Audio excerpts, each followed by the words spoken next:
वसीला उर्दू टीवी के नाजरीन, ताहिरुन आपसे मुखातिब है। मजलिस इत्तेहादुल मुस्लिमीन के सदर जनाब असदुद्दीन ओवैसी के एजाज में मुनक़िदा तकरीब की रिपोर्ट पेश खिदमत है। आज हम आपके सामने एक बुलंद क़ामत और रास्तगो शख्सियत को ला रहे हैं, जिनका नाम नामी हिंदुस्तान में ही नहीं बल्कि पूरी दुनिया में मकबूल है। वो है मजलिस इत्तेहादुल मुस्लिमीन के सदर नक़ीब मिल्लत जनाब असदुद्दीन ओवैसी साहब। अहले कड़पा खुशकिस्मत हैं कि मौसम हमारे दरमियान है और तेज हवाओं तूफानी बारिश का माहौल है। ऐसे में भी जलसे से ना तो एक पर्दा नशीन खातून उठी और ना ही एक भी मर्द ने अपनी नशिस्त छोड़ी। अहले कड़पा न बारिश की परवाह करते हैं न तूफान की। हम हर हाल में ओवैसी साहब के खिताब को सुनने के लिए जमा हुए हैं। काबिले जिक्र बात यह है कि जनाब असदुद्दीन ओवैसी ने भी तेज हवाओं और बारिश में अपना खिताब जारी रखा। ये इस बात का सबूत है कि अहले कड़पा के दिल में जनाब असदुद्दीन ओवैसी के लिए किस कद्र एहतराम व मोहब्बत है। उन्होंने मुसलमानों के रहनुमाई का बेड़ा उठाया है और पूरी कौम उनके साथ खड़ी है। मौजूदा संगीन हालात के पेश नजर जनाब असदुद्दीन ओवैसी साहब की रहनुमाई हमें मुत्तहिद होने और हालात का मुकाबला करने के लिए इत्तेहाद और कुव्वत का बाइस बनेगी। जनाब असदुद्दीन ओवैसी की हालात हाजिरा पर मबनी हकीकी और बेबाक तकरीर मुलाहिजा फरमाएं।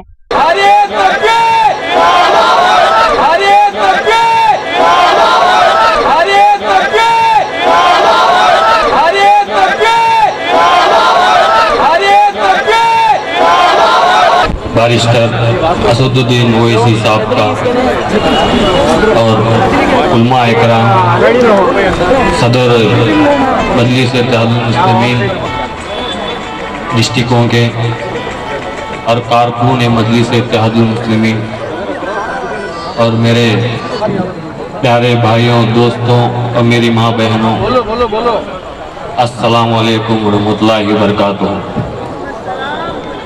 आज पहली बार जनाब असदुद्दीन ओवैसी साहब का जलसा हालात हाजिरा मुनक़िद किया गया है। दिन लगा कर काम करेंगे डेवलपमेंट्स के लिए। जो भी हम लोग के हिसाब से होता मैं कोशिश करूंगा आप लोगों की खिदमत करने की। गुजारिश करता हूं साहब, आंध्र प्रदेश की एक बॉडी बनाइए, हम लोगों को मौका दीजिए काम करने का। हम लोग दिल लगा कर काम करेंगे।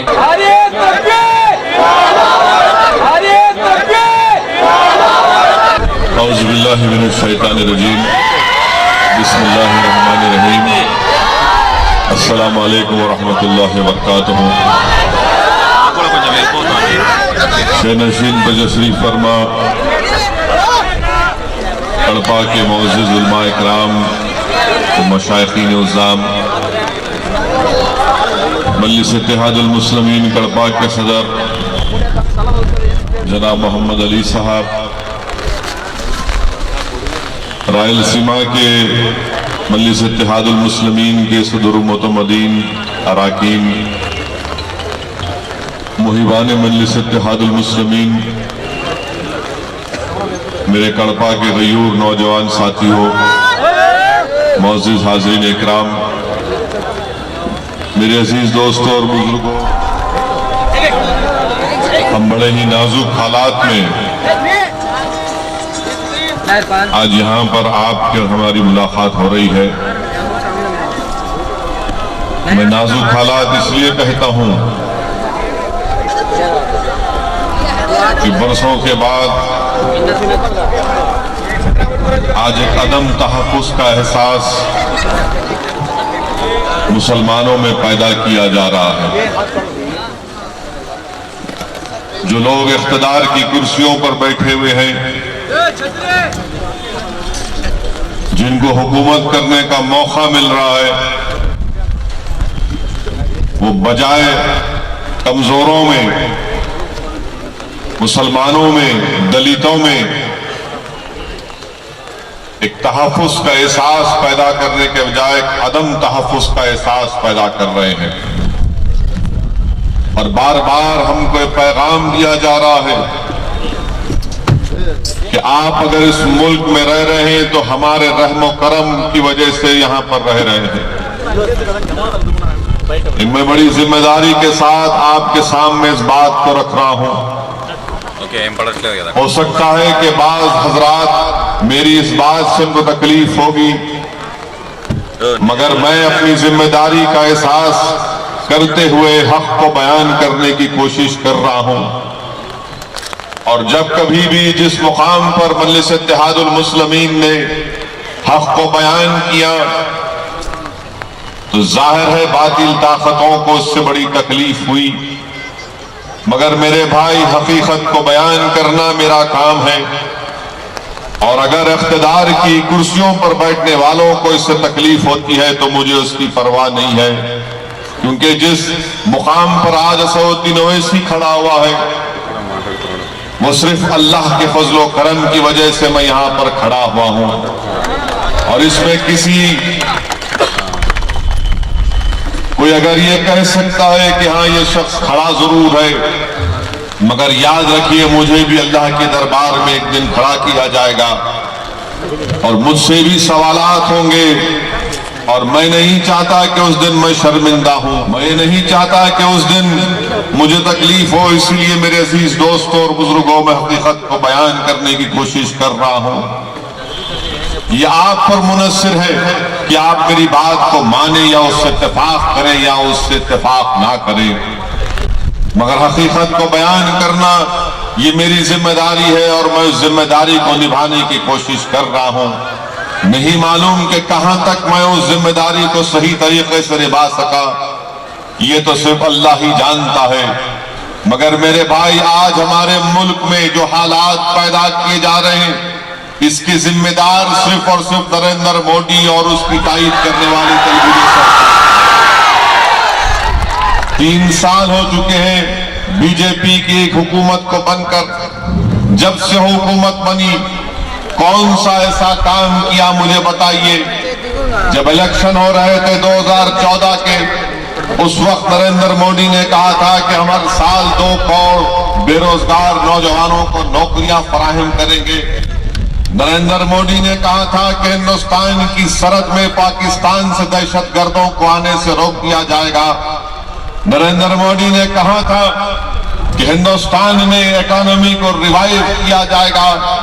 मैं बीजेपी और बीजेपी तायद करने वाली पार्टी तेलुगु देशम से पूछना चाहता हूं, बताओ मिस्टर नायडू और मिस्टर मोदी, आप दोनों तो आराम से बैठे हैं, मगर हिंदुस्तान का गरीब, हिंदुस्तान का नौजवान आज परेशान है और आप दोनों से पूछ रहा है कहां गए तुम्हारे वो वादे जो तुमने कहा था कि 2 करोड़ नौकरियां हिंदुस्तान के बेरोजगार नौजवानों को दी जाएंगी। बताओ कितने बेरोजगार नौजवानों को नौकरियां दी गई। तो हुकूमत हिंद के आदादो शुमार स्टैटिस्टिक्स ये बताती है कि पिछले साल सिर्फ 7.5 लाख नौजवानों को नौकरियां मिली। हम पूछना चाहते हैं बीजेपी और बीजेपी की तायद करने वाली तेलुगु देशम से कि जहां पर आपने वादा किया था कहां तक उसको पूरा किया। आज हिंदुस्तान में करीब 65% आबादी नौजवानों पर मुश्तमिल है। इतनी बड़ी आबादी नौजवानों पर मुश्तमिल है। इस हुकूमत ने नौजवानों को वादा किया था कि नौकरियां देंगी। आज मैं हिंदुस्तान के इन तमाम नौजवानों से कहना चाहूंगा कि आप पूछते क्यों नहीं नरेंद्र मोदी से और उसकी तायद करने वाली पार्टियों से कि बताओ हमारी नौकरियां कहां गई, क्यों नहीं आपको नौकरियां मिलती हैं। जब ये वादा किया गया था मगर वो वादा पूरा नहीं कर सके। मोदी ने वादा किया था कि दहशतगर्दों को रोका जाएगा, इन्फिल्ट्रेशन को रोका जाएगा, मगर इन्फिल्ट्रेशन को नहीं रोक सकते। सीज फायर पे वायलेशन होता है। कश्मीर के मसले को हल करेंगे कहा था कि अमन को कायम करेंगे। 2 साल से ज्यादा अरसा हो चुका, वहां पर महबूबा से इत्तेहाद करके और कोई इत्तेहाद का फायदा कश्मीर की या जम्मू कश्मीर की आवाम को नहीं पहुंचा। वहां पर कोई महबूब कारनामा अंजाम नहीं दे सके। मगर वहां पर हम क्या देखते हैं कि अफसोस के साथ कहना पड़ता है कि अमरनाथ की यात्रा निकलती है और अमरनाथ की यात्रा में यात्रियों पर दहशतगर्द आकर उस बस पर गोलियां बरसा देती हैं, जिसमें 7 के करीब अमरनाथ यात्री मर जाते हैं, 20 के करीब जख्मी हो जाते हैं। मिस्टर मोदी, ये मरने वाले तमाम के तमाम गुजरात की सरजमीन से थे, जिस रियासत पर आपने हुकूमत की थी। आज हिंदुस्तान के इख्तिदार पर आप बैठे हुए हैं। बताओ, दिल्ली के तख्त पर बैठने वाले मिस्टर मोदी, आपने अमरनाथ यात्राओं की जान की हिफाजत नहीं कर सके और आज आप कह रहे हैं कि हिंदुस्तान को मजबूत करेंगे। मेरे भाई, यात्रियों पर गोलियां बरसा दी गई। अगर वो ड्राइवर सलीम अपनी अक्लमंदी से काम नहीं करता तो नहीं मालूम कितने लोग और उसमें मर जाते। सलीम ड्राइवर था, गोलियां चलती रही। सलीम ने नहीं देखा कि बैठने वाला मुसलमान है या हिंदू है या गोली चलाने वाला कौन है। सलीम ने कहा कि मेरी जिम्मेदारी जान बचाना है। सलीम बस को लेकर आगे बढ़ जाता है और कई अमरनाथ यात्रियों की जान को बचाने का बाइस बनता है। बताइए मिस्टर मोदी, आपकी पार्टी के लोग, एक सलीम ने वहां पर जान बचाई तो दूसरा सलीम एक नागपुर का रहने वाला है, जो बीजेपी पार्टी का, उनके माइनॉरिटी अक़लियती मोर्चे का जनरल सेक्रेटरी है। वो सलीम अपने घर में दावत के लिए मटन खरीदता है तो गौरक्षा से ताल्लुक रखने वाले लोग नागपुर में बीजेपी मोर्चा के जनरल सेक्रेटरी सलीम को रोककर मारते हैं, पीटते हैं, उसका वीडियो निकालते हैं। वीडियो में दिखाया जाता है कि सलीम को लात मारा जा रहा है, सलीम को घूसा मारा जा रहा है। वो कौन सलीम है? वो बीजेपी माइनॉरिटी मोर्चा का उस मुकाम का जनरल सेक्रेटरी है। बताओ, हिंदुस्तान के इख्तिदार और सल्तनत पर हुकूमत करने वाले मिस्टर मोदी, महाराष्ट्र में तो आपकी सरकार है, क्यों सलीम को मारा गया जो आपकी पार्टी का माइनॉरिटी मोर्चे का जनरल सेक्रेटरी था? मार मार कर सलीम को बेहाल कर दिए। सलीम की बीवी कहती है कि हमारे घर में दावत थी, इसलिए सलीम मटन खरीद कर ला रहे थे, बीफ बड़े का गोश्त नहीं ला रहे थे। मेरे अजीज दोस्तों और बुजुर्गों, ये जुल्म की कहानी, ये जुल्म और बर्बरियत की दास्तानें खत्म नहीं होती। कोई दिन ऐसा नहीं जाता जहां पर गोश्त या बीफ के नाम पर मुसलमान और दलित को मारा और पीटा नहीं जाता। हद तो ये हो गई कि उत्तर प्रदेश की ट्रेन में एक मुसलमान खानदान ट्रेन में बैठे हुए हैं, एक मुसलमान खानदान ट्रेन में बैठे हुए हैं और जब ट्रेन किसी एक मुकाम से गुजरती है तो 25-30 का एक माप जमा हो जाता है और जैसे ही देखता है कि ट्रेन के कंपार्टमेंट में बुर्खापोश खवातीन बैठी हुई है, मुसलमान है, सर पर टोपी है, तो कंपार्टमेंट के अंदर घुसकर उस खवातीन को, उस खानदान के 5 खवातीन की बेइज्जती करते हैं, कपड़े फाड़ देते हैं, सर को मार मार कर सर फोड़ दिया जाता है। और उस खानदान में एक 17 साल का ज़हनी अपाहिज बच्चा था, उसको भी नहीं छोड़ते, उसको भी मारते और कहते मारो, ये मुल्ले हैं, ये मुसलमान हैं। ये नफरत किसने पैदा की मिस्टर मोदी? मैंने पैदा की, आपकी पार्टी ने पैदा की। किसने पैदा की हमारे खिलाफ इतनी बड़ी नफरत? अरे हम तो वो है मिस्टर मोदी, मिस्टर नायडू, हमने मोहम्मद अली जिन्ना के पैगाम को ठुकराया था और कहा था कि हिंदुस्तान हमारा वतन है और हिंदुस्तान में हम रहेंगे। हमने जिन्ना को ठुकराया, हमने पाकिस्तान को मुर्दाबाद का, हिंदुस्तान जिंदाबाद के नारे हमने लगाए थे। हमसे वादे किए गए थे। किसने वादा किया था? हिंदुस्तान के दस्तूर ने हमसे वादा किया गया था कि हमारी जान और माल का तहफ़्फ़ुज़ किया जाएगा, हमारी तहजीब और तमद्दुन की हिफाजत की जाएगी, हमको हमारे मजहबी आजादी पर चलने का पूरा हक हासिल होगा। ये हिंदुस्तान की फंडामेंटल राइट है कॉन्स्टिट्यूशन में। मेरे भाई, आज वो खानदान की तस्वीर अखबार में आती है। कोई भी गैरतमंद इंसान जब उन तस्वीर को देखता है तो उसका खून खौलता है कि क्या होगा हमारे मुल्क में, हमारे वतन अजीज में। रमजान का महीना है,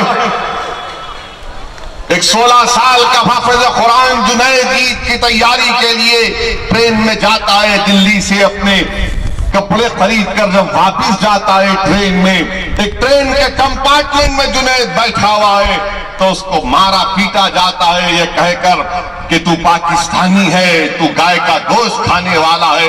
ट्रेन के कंपार्टमेंट में 100 से ज्यादा लोग बैठे हुए हैं, मगर किसी माई का लाल में मर्दानगी नहीं थी कि एक मासूम बच्चे पर जब चाकू मारा जा रहा था, उसके भाई पर चाकू मारा जा रहा था, तो कोई हिंदुस्तानी उठकर उसकी मदद को नहीं पहुंचता उस जुनैद को बचाने के लिए। उस इन तमाम 100 लोगों के सामने ट्रेन के कंपार्टमेंट में जुनैद के जिस्म पर चाकू मारकर उसको शहीद कर दिया जाता है।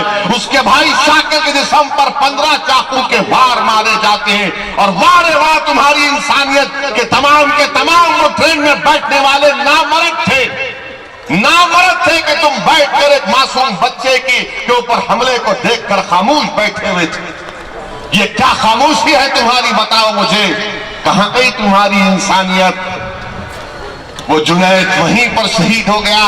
तो जब ट्रेन कहीं पर रुकी तो लात मारकर जुनैद की लाश को प्लेटफॉर्म पर फेंक दिया गया और शाकिर को ढकेल दिया गया। वही ट्रेन के प्लेटफॉर्म पर जब शाकिर का दूसरा भाई शाकिर को जख्मी हालत में किसी ट्रेन के पुलिस के लोगों से कह रहा था कि भाई उठाओ, मदद करो, मेरा भाई जख्मी है, तो कोई पुलिस वाला जख्मी शाकिर को उठाने की कोशिश नहीं करता।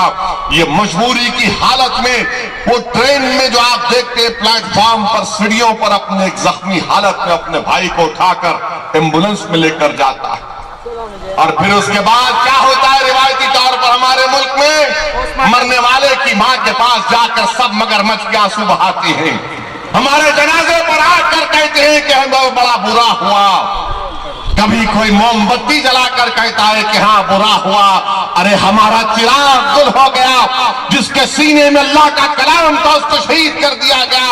उसकी माँ के गम को तुम्हारी जबान से अदा हुए अल्फाज, उस माँ के गम को तुम बयान नहीं कर सकते। मगर मेरे भाई ये हमारे मुल्क के हालात हैं। हर महाज पर बीजेपी और उसकी टाइट करने वाली पार्टी नाकाम साबित हो रही है। अमरनाथ यात्रियों पर हमला हो गया, कोई बयान नहीं आता 24 घंटे तक हिंदुस्तान के वजीर आजम का, कोई बयान नहीं आता। जुनैद को मार दिया गया, हिंदुस्तान के वजीर आजम ट्वीट नहीं करते। वो नागपुर में मारा जाता है, कोई ट्वीट नहीं करते। हमारे वजीर आजम तो ऐसा है मेरे भाई, अमेरिका गए तो डोनाल्ड ट्रंप से ऐसा मिल रहे थे, इतने गले मिल रहे थे तो लोग समझ रहे थे, जब डोनाल्ड ट्रंप को गले मिल रहे थे तो लोग बोल रहे थे क्या ईदगाह है या व्हाइट हाउस है ये? ऐसा दिख रहा था कि ईद मुबारक वही हो रही है, एक बार, दो बार, तीन बार मिले जा रहे। हिंदुस्तान के वजीर आजम इजराइल को गए, ज्यादा वक्त हमारे वजीर आजम प्लेन में गुजारते, फॉरेन टूर बहुत ज्यादा करते। बहरहाल खैर इजराइल गए। मैंने कहा अपने बयान में, मिस्टर मोदी आप वजीर आजम हिंदुस्तान है, आप इजराइल जा रहे तो रमल्ला भी जाइए, गाजा भी जाइए, मगरबी किनारा पट्टी भी जाइए, फलस्तीनियों से मुलाकात करिए, वो मजलूम कौम है। फलस्तीन सिर्फ मुसलमान का मसला नहीं है या ईसाइयों का मसला नहीं है, फलस्तीन इंसानियत का मसला, फलस्तीन इंसानियत का मसला। मगर हमारे वजीर आजम इजराइल में 3 दिन गुजारे, उनके पास आधा घंटा नहीं था कि वो रमल्ला को जाकर फलस्तीनियों से इजहार हमदर्दी, इजहार यगानियत करते। हमारे भाई आज आप देखिए, हमारी हिंदुस्तान की हमेशा से पॉलिसी रही कि हम फलस्तीनियों का साथ देते रहे। महात्मा गांधी ने कहा था कि हिंदुस्तान हिंदुस्तानियों के लिए, फलस्तीन फलस्तीनियों के लिए। ये हमारा मौक़िफ़ था, नेहरू ने भी उस मौक़िफ़ को दोहराया था। मगर कब से इजराइल से ताल्लुकात शुरू हुए? जब वो नरसिम्हा राव वजीर आजम था, जब से डिप्लोमेटिक ताल्लुकात बहाल हुए, सिफारती ताल्लुकात बहाल हुए, उसके बाद तो सिलसिला चलता चलता रहेगा। मगर फलस्तीनियों के लिए वक्त नहीं था वजीर आजम मोदी के पास। हाँ, उस दौरे में एक बात अच्छी नजर आई मुझे। हिंदुस्तान के वजीर आजम ने वो मासूम बच्चा, आपको याद होगा जब मुंबई में हमला हुआ था, पाकिस्तान से जो जालिम दहशतगर्द अजमल कसवर उसके साथी आकर मुंबई की सड़कों पर हमारे हिंदुस्तानियों को गोली मारकर कत्ल कर रहे थे। वीटी स्टेशन पर कई लोगों को मार दिया, जिसमें एक निजामाबाद की एक नई दुल्हन भी थी। उसमें वहां पर यहूदियों के इबादतगाह पर ये दहशतगर्द घुसकर वहां पर उन यहूदियों को मार दिए थे। उसमें एक मासूम बच्चा अपनी नौकरानी के साथ जब भागता है, उस नौकरानी उसको गोद में उठाकर भागती है। वो मासूम बच्चा उस वक्त 1 साल या 1.5 साल का रहा होगा। हमारे वजीर आजम उस बच्चे से इजराइल में मुलाकात किए। मैं टीवी पर नजारा देख रहा था कि हमारे वजीर आजम ने उस पर अपना दस्ते शफकत रखा, उसके सर पर हाथ रखा, उसको अपने सीने से लगा लिया और कहा कि उस बच्चे से कहा कि तुमको हिंदुस्तान आने की मैं दावत देता हूं। मुझे अच्छा लगा कि जिस बच्चे की माँ और बाप को जालिम दहशतगर्दों ने कत्ल कर दिया था, जान ले ली थी, उस मासूम बच्चे से हमारे वजीर आजम ने उससे इज़हार हमदर्दी किया। मगर मैं हिंदुस्तान के वजीर आजम से कह रहा हूं कि आप जुनैद के भाई को भी बुलाकर अपने सीने से कभी लगा लो। आप जुनैद के भाई को भी बुलाकर अपने सीने से लगा लो। कभी अखलाक के उस बेटे को अपने घर पर बुला लो और कहो जो हिंदुस्तान की इंडियन एयरफोर्स में काम कर रहा। जब आप इजराइल को जाकर अच्छा काम किया आपने, मैं तारीफ करता हूं उसकी।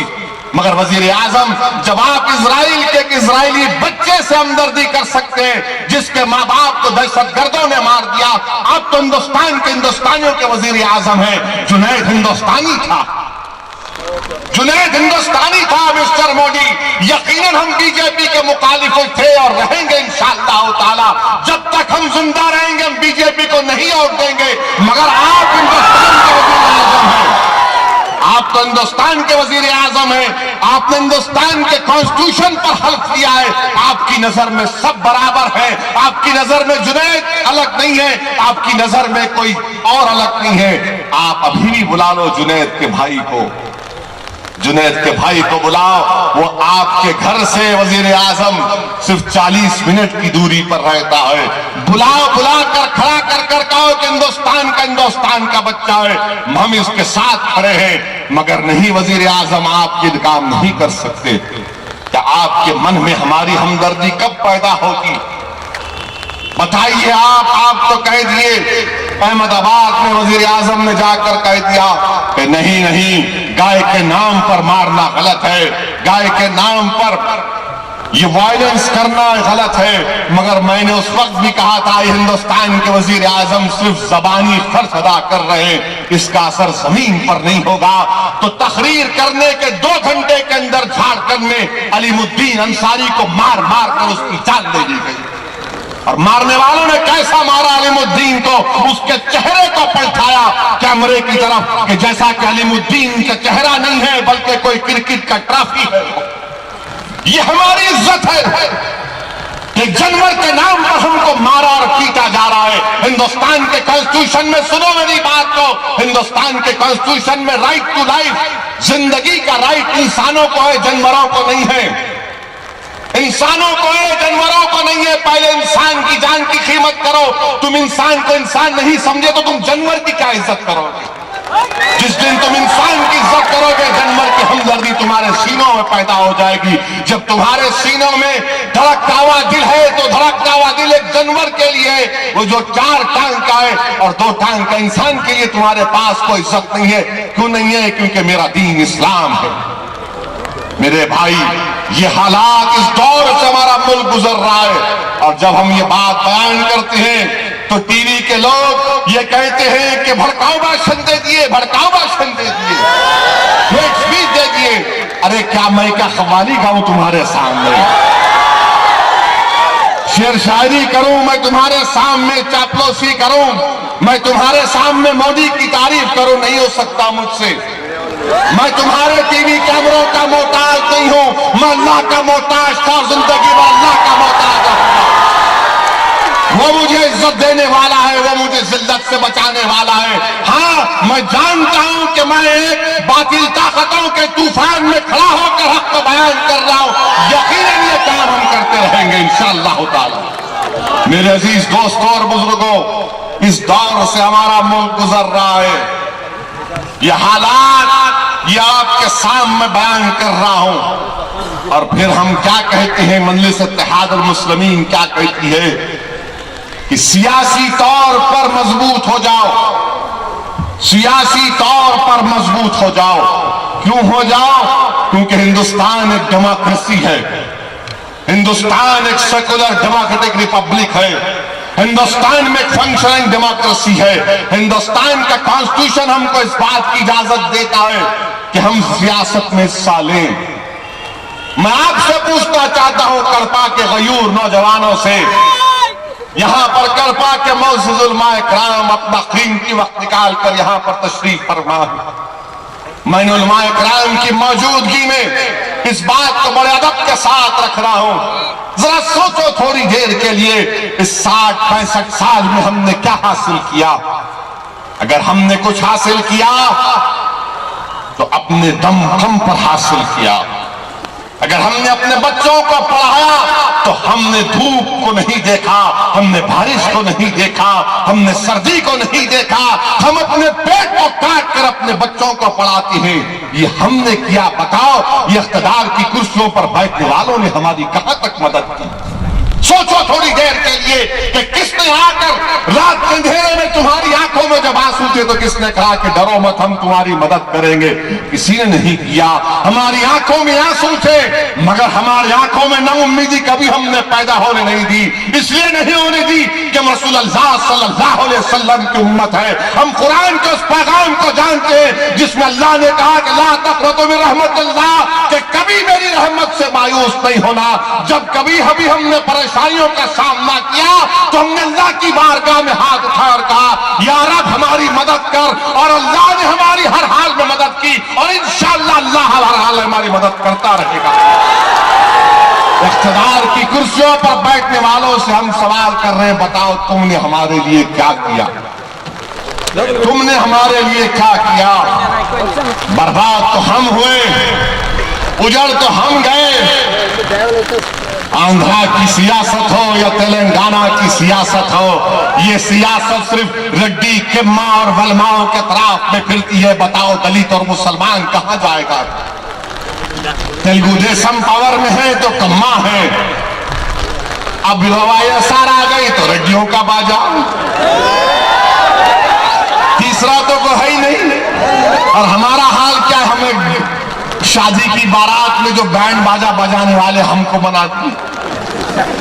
हमारे बिहार के सदर अख्तर ईमान की बात मुझे याद आती है कि अख्तर ईमान ने अच्छा कहा था कि जब शादी की बारात में आगे बैंड बाजा होता है, जब शादी की बारात अपने घर को या शादी खाने को पहुंच जाती तो कोई ये नहीं पूछता कि बाजे वाले कहां पर गए।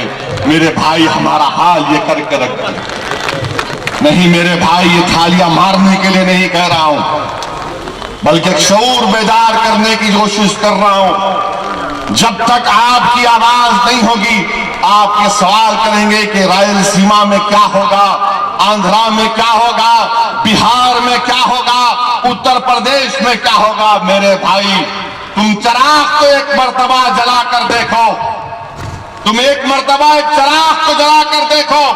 यकीनन जब चिराग जलता है तो उसकी रोशनी ज्यादा नहीं होती, मगर याद रखो जिस दिन तुम चिराग को जलाना सीख लोगे, जब तुम बातिल तूफानों में चिराग को जलाना सीख लोगे, जब तुम दुश्मनों के तूफानों में चिराग को जलाना सीख लोगे तो ये तूफान उसके बाद तुम्हारा कुछ नहीं कर सकेंगे, क्योंकि ये लोग देख जान लेंगे, अरे ये वो लोग हैं जिन्होंने मजालिम और मुसीबतों में भी अपना चिराग को जला दिया। मैं तुमसे यही कहने आया हूं कि चिराग को जलाओ। कभी अपने रुकने बल्दिया को कामयाब करो, कभी पंचायत में अपने उम्मीदवारों को कामयाब करो, जिला परिषद में कामयाब करो। अब आप देखो उत्तर प्रदेश में बड़े बड़े बातें मेरे बारे में कर रहे थे।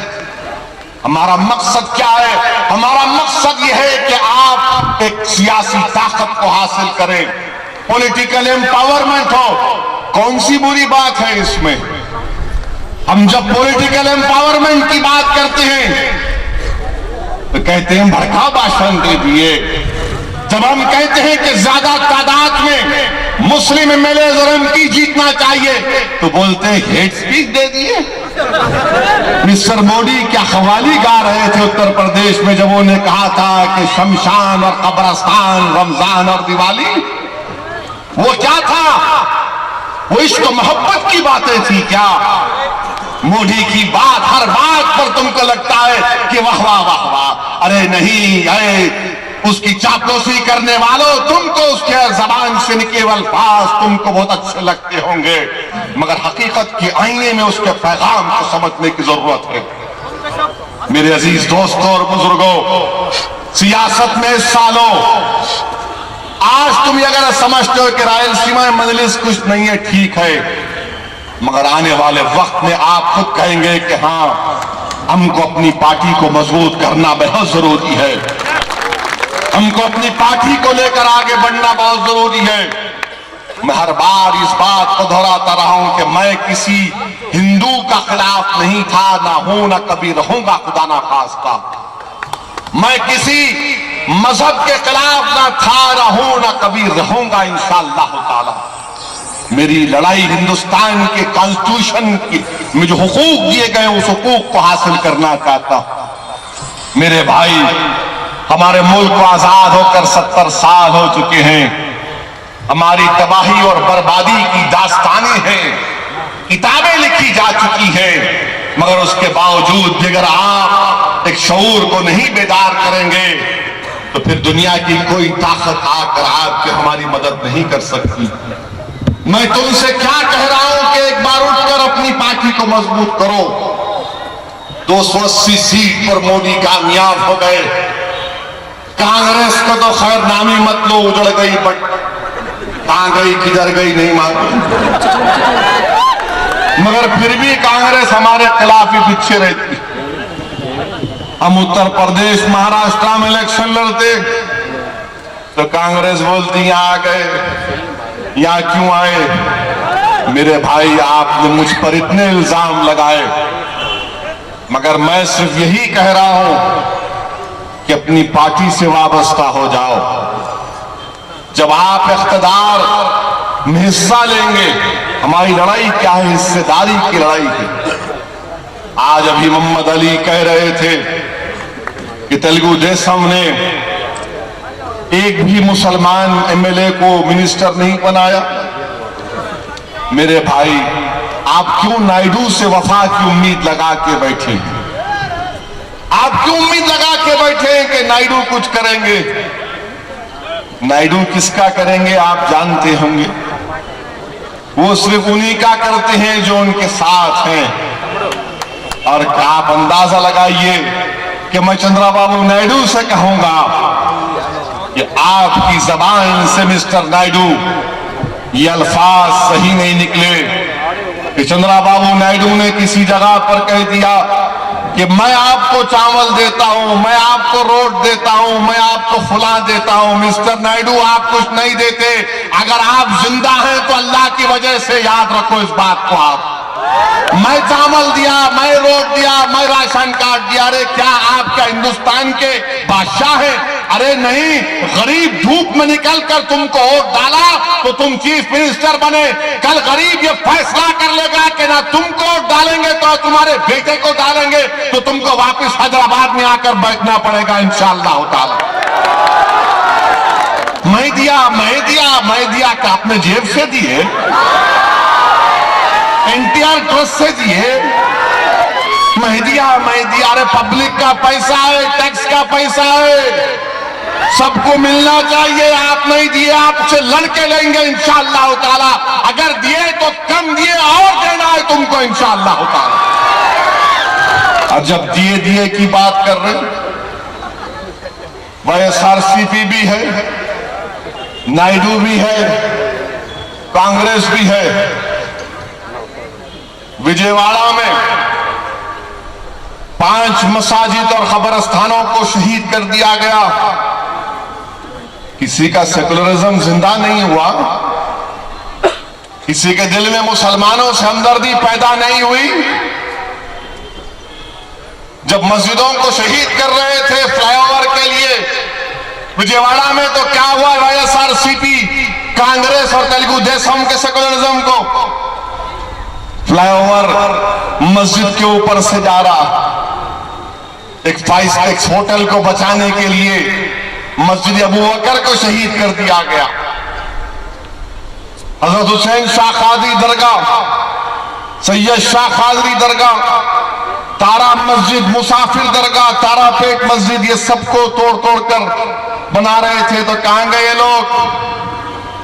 मगर जब रमजान आया तो एक इफ्तार की दावत तीनों कर लिए, और हम लोग हमारा हाल ये है मेरे भाई, हमने मस्जिद को तोड़ता हुआ देखकर खामोश हो गए, भूल गए।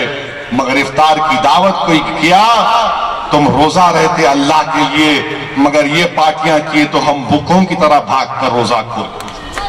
क्या हाल है मेरे भाई? याद रखो, जवाब देना पड़ेगा, हम सबको जवाब देना पड़ेगा।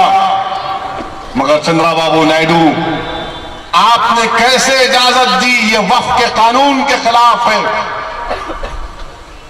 सेंट्रल वक्फ एक्ट के खिलाफ है ये, कि किसी मस्जिद को आप एलिनेट नहीं कर सकते, कब्रिस्तान को नहीं तोड़ सकते, और एक होटल को बचाने के लिए, क्योंकि होटल तेलुगु देशम के किसी लीडर की थी, कोई नहीं एहतजाज किया। आज भी विजयवाड़ा में लोग परेशान है, अभी भी 5 मसाजिद और कब्रिस्तान को खतरा है, मगर कोई पूछने वाला नहीं।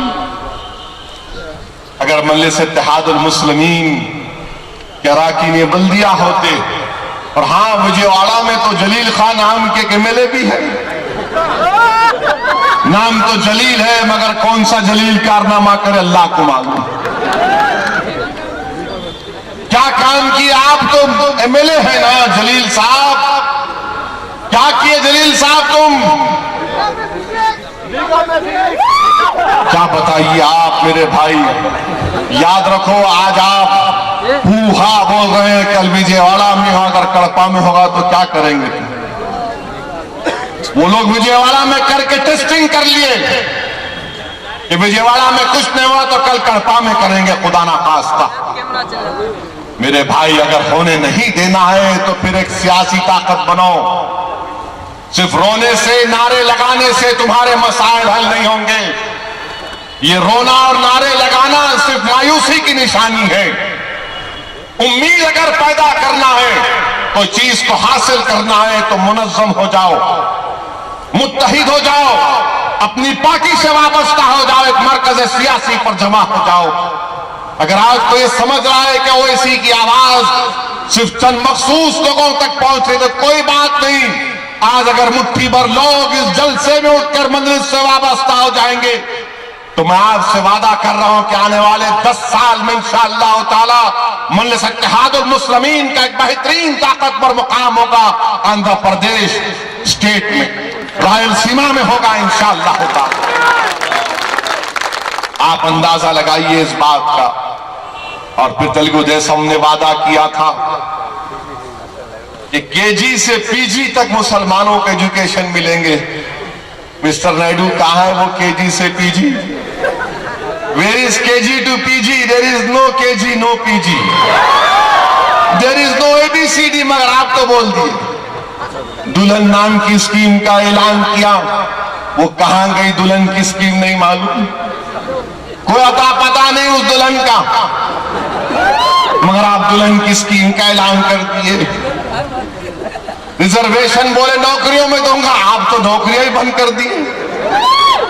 आंध्रा में तो कोई किसी की नौकरी नहीं मिल रही, ना दलित को मिल रही, ना मुसलमान को मिल रही, ना ओबीसी को मिल रही, आप तो बंद ही कर दी। खाली कॉन्ट्रैक्ट मिल रहा कैपिटल बनाने का, खाली कॉन्ट्रैक्ट मिल रहा कैपिटल बनाने का। अजीब कैपिटल बनाए, बारिश हुई तो उस ऑफिस में पानी आ गया। कितनी बारिश कैसा हुई नहीं मालूम। क्या वाईएसआर वाले पुक्का सुराख कर दी थी? पूरा पानी आ गया उसमें। कैपिटल बना रहे, क्या कौन सा कैपिटल बना रहे? अपना कैपिटल बना रहे या कैपिटल बना रहे? नहीं बात कौन सा कैपिटल बन रहा, नहीं बात मगर कैपिटल बन रहा। कैपिटल कैपिटल कैपिटल बना रहा। मैं आ रहा था तो कड़पा में पोस्टर देखा नायडू साहब के, 2016 में ऐसा कर देंगे, ऐसा हिटलर की तरह हाथ रख के बोल, 2022 में ऐसा कर देंगे, 2060 में ऐसा कर देंगे। अरे वो छोड़ दे भाई, अब कर कुछ।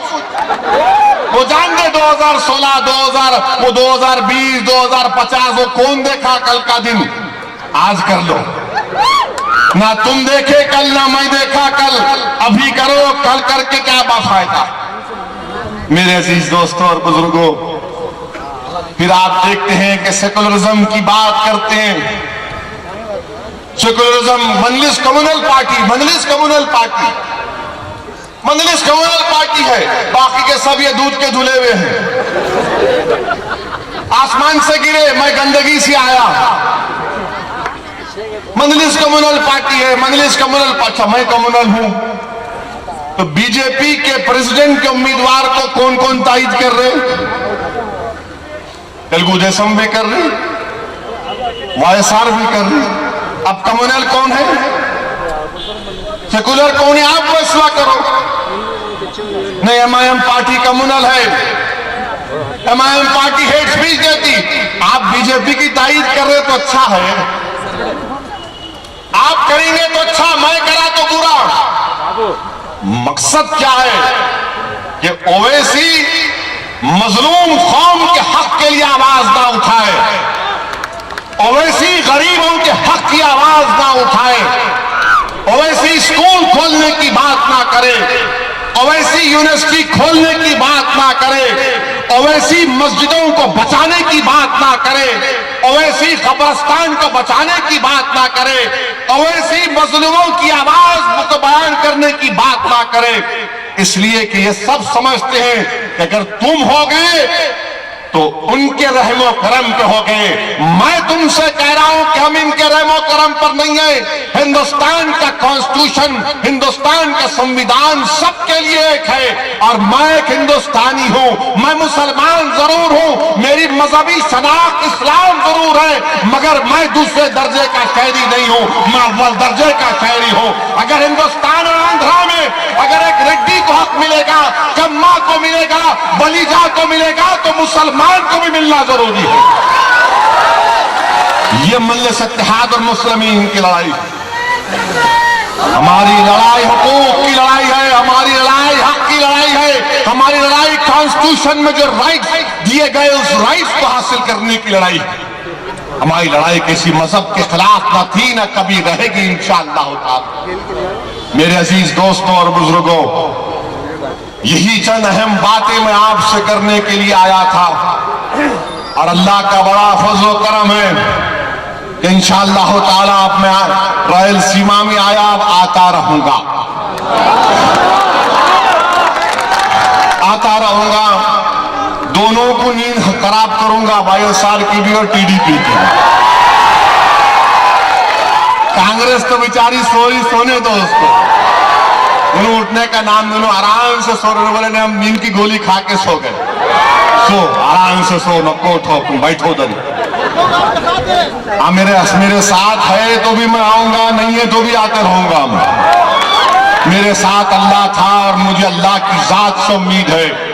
मुझे पूरा यकीन है कि मेरे तकरीर के अल्फाज तुम्हारे दिलों में अंदर पहुंचाने का काम वो मेरी जबान नहीं कर सकती, अल्लाह की जात करेगी इंशाअल्लाह ताला।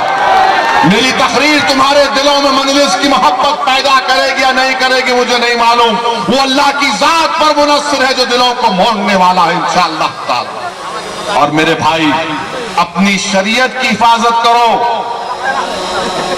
अपने पर्सनल लॉ की हिफाजत करो, दीन पर चलो, अपने मस्जिदों को आबाद करो। 3 तलाक का मसला आया, क्या पोजीशन था टीडीपी का, क्या पोजीशन था वाईएसआरसीपी का, क्या पोजीशन था कांग्रेस का।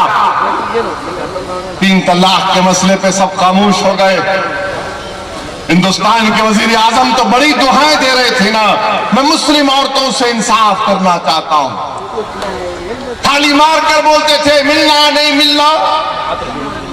मगर कोर्ट में जब हिंदुस्तान के अटॉर्नी जनरल बहस करने के लिए शुरू हुए तो उन्होंने नरेंद्र मोदी की गवर्नमेंट का सही जो उनकी नीयत थी उसको जाहिर कर दिया और कहा कि हम हिंदुस्तान में तलाक के कानून को खत्म करके एक नया कानून लाएंगे। लड़ाई 3 तलाक पर नहीं थी, लड़ाई शरीयत को खत्म करने की थी। यह असल उनका मकसद था जो अल्लाह ने उनकी जबान से अदा करवा दिया ताकि ये कौम जो आज ख्वाबे गफलत में सो रही है उठे और जागे और महसूस करे इन लोगों के नियतों को और कुछ लाहे अमल को तय करें। मेरे भाई 3 तलाक और तो बड़े बड़े बहस हुए, टीवी पर आए, मगर मैं पूछना चाहता हूं जब ये बच्चों को मारा जा रहा है, जुनैद को मार दिया गया, अलीमुद्दीन अंसारी को मार दिया गया, तो इनकी औरतों का क्या होगा, इनकी मां का क्या होगा, इनकी बहन का क्या होगा, इनकी बेवा का क्या होगा, इनके यतीम बच्चियों का क्या हाल होगा। 3 तलाक पर तो सब आ गए कूद के मैदान में, मगर अब जब ये बात आई तो खामोश बैठे हुए हैं। मगर मैं आज आपसे कह रहा हूं, फिर से उस बात को दोहरा रहा हूं कि अपनी सफों में इत्तेहाद को पैदा करो, अपनी जमात को मजबूत करो। समझो मेरी इस बात को, नहीं मालूम कि जिंदगी कब तक मुझसे वफा करेगी। अल्लाह करे कि मेरी जिंदगी में तुम मेरी इस बात को समझ सको। मेरे मरने के बाद आंसू मत बहाओ, मेरे मरने के बाद ये मत लिखना कि हाँ एक शख्स कहता था। और अगर कोई मुझे दीवाना समझता है तो यकीनन मैं तुम्हारे लिए दीवानगी का इजहार कर रहा हूं। मैं दीवाना हूं इस राह में चलने के लिए।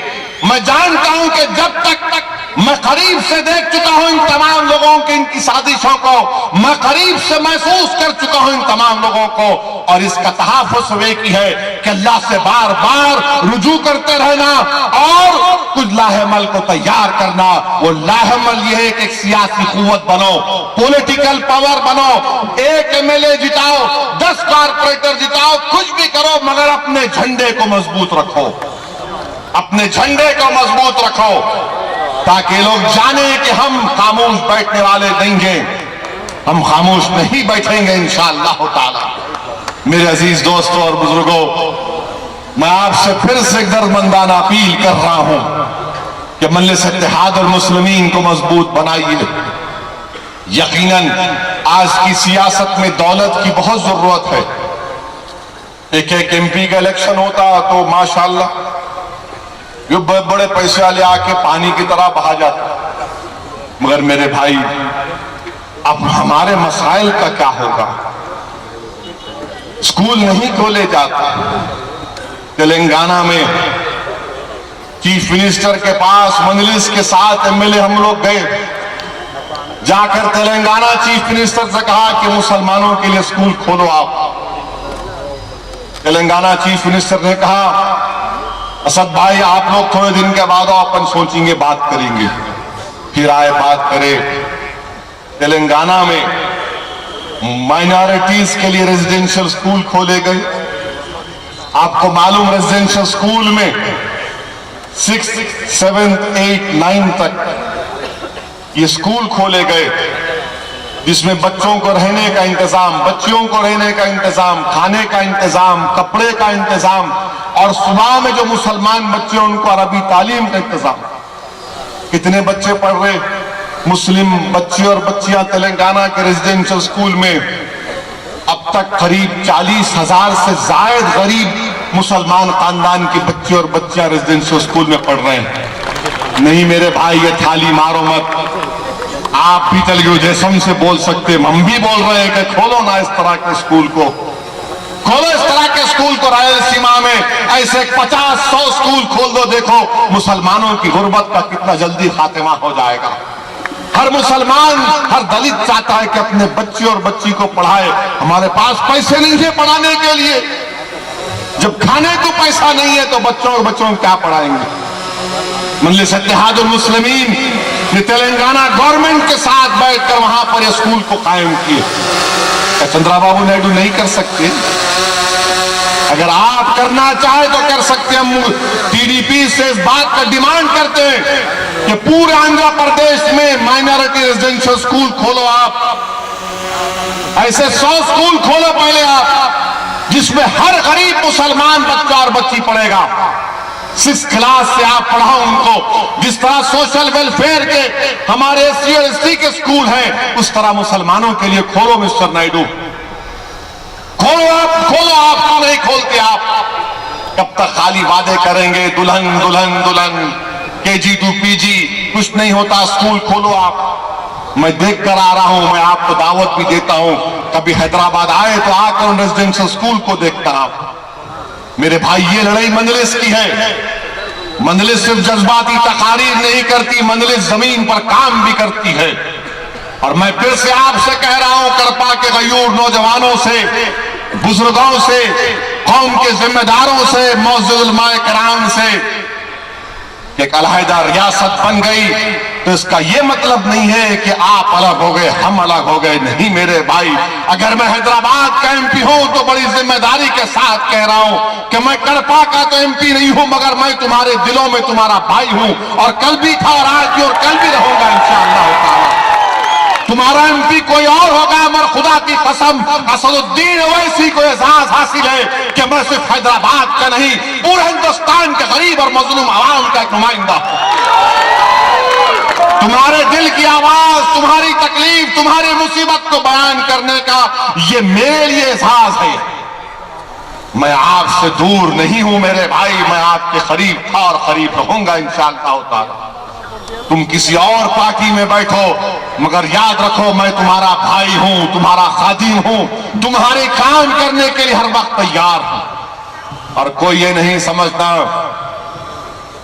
कि आंध्रा और तेलंगाना बन गया तो क्या होगा। नहीं मेरे भाई, डरने और घबराने की जरूरत नहीं है।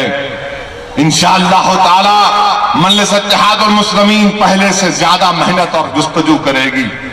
मगर मैं आज से भी कह रहा हूं, आपकी ताउन की जरूरत है और उससे ज्यादा आपकी दुआओं की जरूरत है, ताकि हम मिलकर मुत्तहिद होकर अपने मसाइल को हल कर सकें। मैं फिर से आप तमाम का शुक्रिया अदा करता हूं और यकीनन इंशाअल्लाह ताला आता रहूंगा।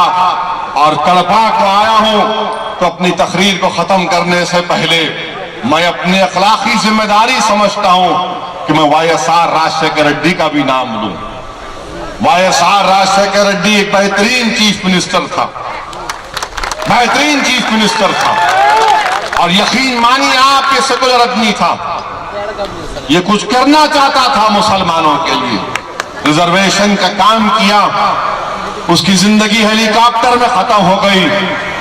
अगर वो जिंदा होता तो बहुत सा काम होता। और जो लोग ये कह रहे हैं कि हम YSR के ख्वाब को पूरा करेंगे, मैं उनसे कह रहा हूं अगर YSR जिंदा होता तो YSR बीजेपी की तारीफ नहीं करता था, YSR बीजेपी की तारीफ नहीं कर सकता था। मगर YSR यकीनन मेरे अच्छे ताल्लुकात थे, हम MLA थे, नायडू चीफ मिनिस्टर थे, 9 साल के चीफ मिनिस्टर थे। वो असेंबली का दौर भी बड़ा मजे का और अजीब था। नायडू बड़े ताकतवर अपने आप को समझते थे, मगर वहां पर भी हमने मिलकर उनसे मुकाबला किया था। बहरहाल मेरे अजीज दोस्तों और बुजुर्गों, मुत्तहिद रहिए, अपनी जमात से वाबस्ता रहिए, अपनी पार्टी को मजबूत करते रहिए। हिंदुस्तान की जमहूरियत आपको इस बात की इजाजत देती है कि हम अपनी पार्टी को लेकर आगे बढ़ें। आज के इस पूरा शुभ दौर में जहां पर बीजेपी अपने कदम को और अपनी ताकत को बढ़ा रही है, डरिए मत। हिंदुस्तान बीजेपी का नहीं है, हिंदुस्तान संघ परिवार का नहीं है, हिंदुस्तान हर हिंदुस्तानी का था और रहेगा। और हिंदुस्तान को बचाना हम तमाम की जिम्मेदारी है।